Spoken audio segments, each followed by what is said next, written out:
Hi friends, మీకోసం ఒక మంచి డ్రై ఫ్రూట్స్ లడ్డు.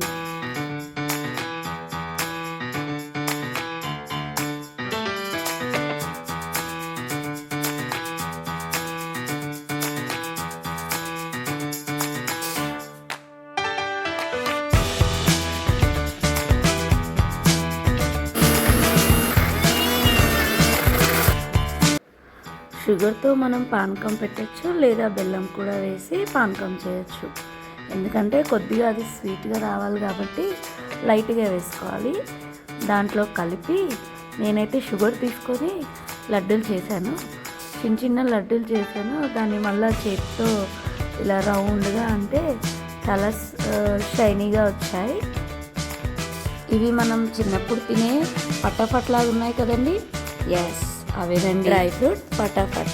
తిని హెల్తీగా ఉండండి. Thank you.